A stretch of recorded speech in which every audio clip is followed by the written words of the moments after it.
a stay-at-home mom is not the easy way out, and I'm tired of people pretending like it is.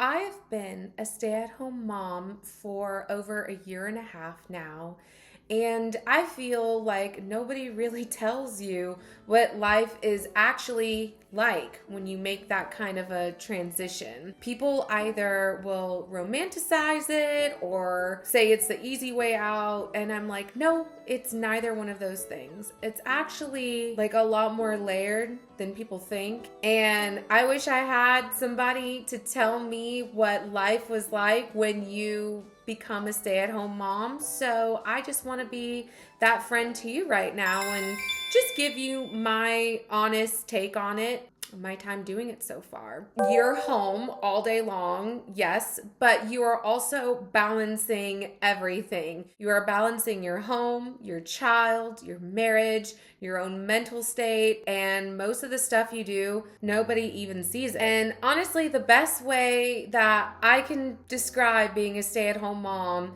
is like planting a garden. You dig up the dirt, you plant the seed, you water it, you nurture it, you wait, and you wait, and you wait, and for a long time, you see like absolutely nothing. And everybody else sees pretty much like absolutely nothing. It's very repetitive.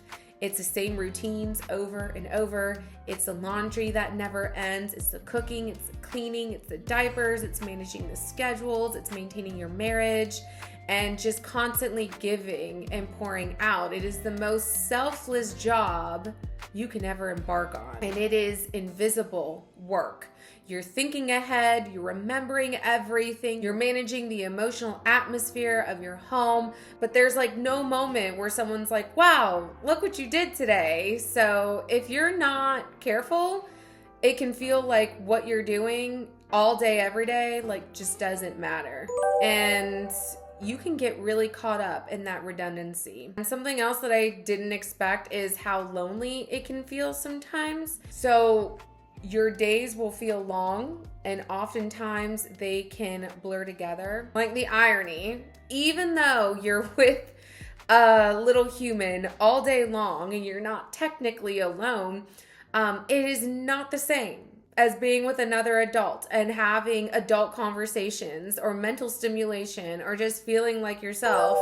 And especially now, most moms are working. I don't know any other stay-at-home moms. So this life can feel quite isolating at times.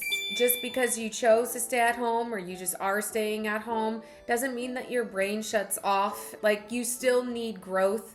You still need something that's yours. So during the season when you're just watering your garden, so to speak, I really encourage you to work on yourself, find a project, have something that's just for you, because that's what keeps you sane. But I want you to know that all of these efforts are not futile, because you are the emotional anchor of your home. The way that your home feels, and the peace and the tone and the energy, guess what? You've shaped that. That is not small. That is not small at all.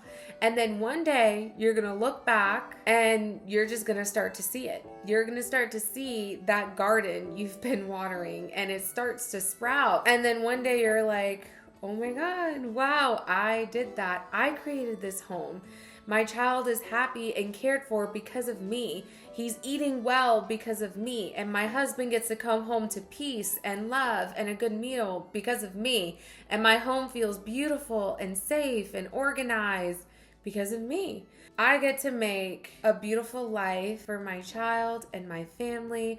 I get to set the scene every single day. I take the work that my husband puts in and I turn it into something that our family actually gets to feel and enjoy. And I guess that's the part where people say that being a mom and a stay-at-home mom is an incredibly rewarding career. But you know what, honestly, who cares what other people think? I get the privilege of raising my own child and not outsourcing it to anybody else. And I say privilege like with intention because I know not everybody gets to do this. But I didn't miss a milestone. I was there for every single first, and that's something that you just can't get back. So this role, it's changed me and how my patience has grown. My cooking skills have gotten better. My time management has gotten better. My confidence grew. And that is all because I took on one of the hardest jobs there is, being a mom. And I want you to know that being a mom and a stay-at-home mom is not a static job. It keeps changing. And as your child grows, you're expected to grow with it. You don't get to stay the same.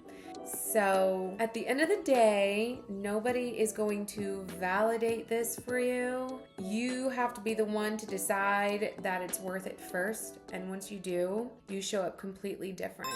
So that's just my little take on what it's like being a stay-at-home mom. That's where the whole, oh, it's the hardest job, but the most rewarding job, blah, blah, blah, blah, blah. That's what I've always heard. But I guess that's the best way that I can explain it. So I hope this helped you. And I'd love to hear your thoughts. If there's anything I missed, please leave it in the comments or tell me what you think. All right. See you in the next one. Bye.